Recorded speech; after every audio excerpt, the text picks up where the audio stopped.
Today we're diving deep into the Panama Canal, a short history lesson on international intrigue, big ships, and one of the most important waterways in the world. First things first, what is this canal thing anyway? Basically, it's a 50-mile man-made waterway slicing through Panama. Sounds simple, right? But here's the genius part. It connects the Atlantic and Pacific Oceans. Before the canal, ships had to sail all the way around the tip of South America. Not exactly convenient. The canal, total game changer. It slashed travel time and shipping costs. Think of it like finding a shortcut through a super crowded mall on Black Friday. It's a big deal. So, why does President Donald Trump want this watery shortcut? What makes it so significant in the grand scheme of things? Two words, trade and power. These two elements are the lifeblood of modern economies. The canal is a superhighway for global commerce.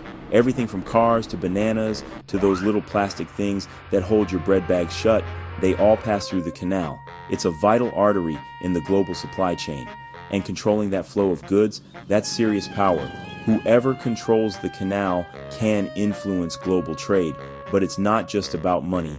The strategic importance of the canal extends beyond economics. The canal has huge military importance too. It allows for rapid deployment of naval forces. Warships can move very quickly as needed between the Atlantic and Pacific Oceans, which is critical if you're a country with a navy. This flexibility can be a game changer in times of conflict. The U.S. learned the importance of this during World War II. The canal's strategic value became crystal clear. Getting ships from one ocean to the other was a logistical nightmare. Having control of the canal simplified these operations immensely. The canal was a game changer. Its impact on both trade and military strategy cannot be overstated. Speaking of the U.S., we've got a long and complicated history with the canal. It's a tale of ambition, engineering marvels, and international politics. Remember Teddy Roosevelt? Speak softly and carry a big stick, Panama Canal enthusiast? He was a larger-than-life figure who believed in American expansion and influence.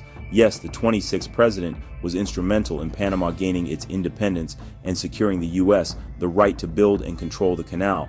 It was a strategic move that would change global trade routes forever. Construction was a massive, dangerous undertaking. The scale of the project was unprecedented, involving thousands of workers and cutting-edge technology of the time. Thousands of American workers died from disease and accidents. Malaria and yellow fever were rampant, and the working conditions were harsh and unforgiving. But finally, in 1914, the canal opened. It was a monumental achievement that connected the Atlantic and Pacific Oceans, revolutionizing maritime trade. The U.S. was in charge, and we weren't shy about flexing our muscles. We saw the canal as a symbol of American ingenuity and power. We built military bases, stationed troops, and generally acted like we owned the place. It was a clear display of American dominance in the region. And you know what? A lot of Panamanians were not thrilled about that. They felt like their sovereignty was being undermined by a foreign power. They wanted control of their own country. At that point, the struggle for control over the canal became a significant issue in Panamanian politics. Fast forward a few decades, and the relationship between the U.S. and Panama was, shall we say, strained. Protests and riots erupted.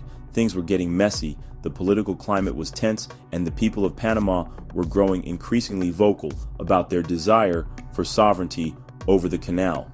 Finally, in 1977, President Jimmy Carter signed treaties that promised to hand over control of the canal to Panama by the year 2000. These treaties were a significant step towards mending the strained relations and were seen as a diplomatic victory for both nations. Now, not everyone in the U.S. was happy about this. There was a considerable amount of opposition from various groups who felt that the U.S. was relinquishing a crucial strategic asset. Some folks saw it as a sign of weakness, giving away a vital asset. They feared that losing control of the canal would diminish the United States' influence in the region and potentially compromise national security. But in the end, the handover happened peacefully. The transition was smooth, and both countries worked together to ensure that the canal would continue to operate efficiently. On December 31, 1999, Panama took full control of the canal. This marked the culmination of years of negotiations and preparations. It was a historic moment, a victory for Panamanian sovereignty. The people of Panama celebrated this newfound control with pride and optimism for the future. But the U.S. didn't just sail away into the sunset. There were still important interests to protect and responsibilities to uphold. We negotiated agreements to help protect the canal and ensure its neutrality. These agreements were crucial in maintaining the canal's role as a vital international waterway. To this day, the U.S. remains the largest user of the Panama Canal, with a total of U.S. commodity import and export containers representing about 40% of the canal's traffic. $270 billion in U.S. cargo travels through the canal annually.